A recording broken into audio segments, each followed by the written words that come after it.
आज अपन नया टॉपिक शुरू करते हैं। इसमें प्रमुख रूप से भूगोल में द्वैतवाद का विकास। द्वैतवाद जिसे अपन इंग्लिश से बोलते हैं डुअलिज्म, भारत हो चाहे विश्व, कहीं पर भी इसकी चर्चा की जाती है भौगोलिक चिंतन के विकास में, खास करके रिसर्च मेथोडोलॉजी में, तब पता चलता है कि भूगोल में जब अध्ययन की स्थिति निर्मित हुई है, उस अध्ययन की स्थिति में दो प्रकार के दृष्टिकोण हैं।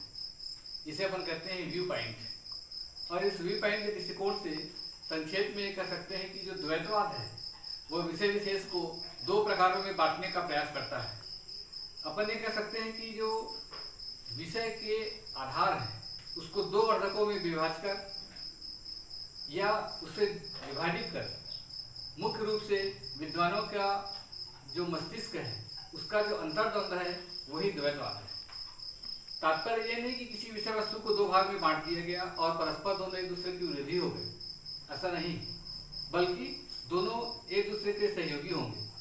जैसे कि अपन देखते हैं कि यदि 5 रुपए के सिक्के को लिया जाए तो उस सिक्के को और सिक्के के दूसरे पहलू में देखते हैं कि जो अशोक चक्र है, उससे यह नहीं हो सकता कि वह जो सिक्का है वह केवल 5 रुपया का ही नहीं है या केवल 3 अशोक चक्र के चिन्ह का ही है, जबकि वो दोनों एक ही हैं और एक दूसरे के पूरक माने जाते हैं।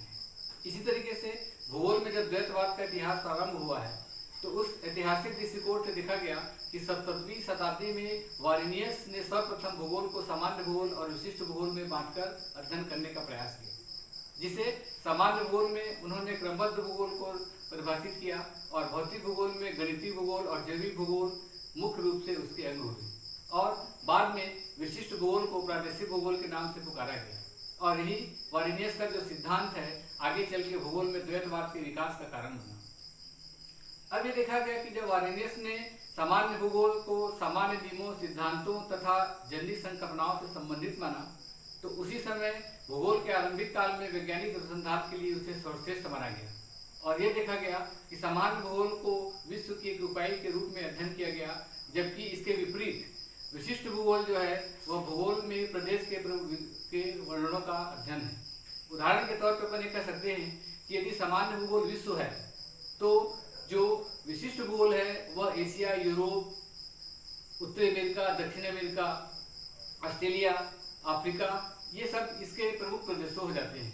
और उसी को उन्होंने मानव के अध्ययन में शामिल किया, जिसके आधार पे आचरण परिवर्तनशील और अनुमानित होता गया।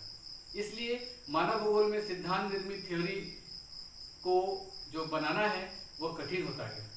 फिर भी 19वीं शताब्दी के मध्य तक भूगोल में एकता दिखाई पड़ती है। इसके बाद जो भूगोल है उस भूगोलवेत्ताओं में दो खेमों में विभाजित होने लगा। एक वर्ग में डेविस, पेंक और ऑस्कर पेस्टेल जैसे भूगोलवेत्ता हुए, तो दूसरी ओर दूसरे वर्ग में रेडजेल, डिमोजिया और कुमारी सेम्पिल जैसे विद्वान ने मानव भूगोल को अधिक महत्व देने लगे। इसके पश्चात ये देखा गया कि जो विडाल डी ला ब्लास थे, रिस्टोफन थे, हेटनर थे, इन लोगों ने भौगोलिक अध्ययन में प्रदेश और प्रादेशिक रीति तथा प्रदेशों के अध्ययन में प्राकृतिक और मानवीय अंगों को मूल भूगोल का अविभाजित अंग माना। लेकिन जब ये देखा गया कि 19वीं शताब्दी के बाद 20वीं शताब्दी के आरंभ में मैकाइवर, रिस्टोफन, हर्बर्सन तथा हार्टसोन जैसे विद्वानों ने भूगोल में द्वैत को समाप्त करने में महत्वपूर्ण योगदान दिया। लेकिन भूगोल में द्वैतवाद वास्तविक नहीं बल्कि काल्पनिक है, क्योंकि भूगोल में प्राकृतिक तथ्यों और सामाजिक तथ्यों को अलग अलग क्षेत्रों में विभाजित नहीं किया जा सकता। आज देखा गया कि भूगोल में द्वैतवाद अब इतिहास बन गया है। इसके साथ ही ये देखा गया कि जो द्वैतवाद है, चाहे भौतिक भूगोल और मानव भूगोल का हो, चाहे क्रमबद्ध भूगोल और प्रादेशिक भूगोल का हो, चाहे निश्चयवादी विचारधारा और संभववादी का विचारधारा का हो, ये समाज में एक सजीव विवाद को बहुरूपित करने का प्रयास है।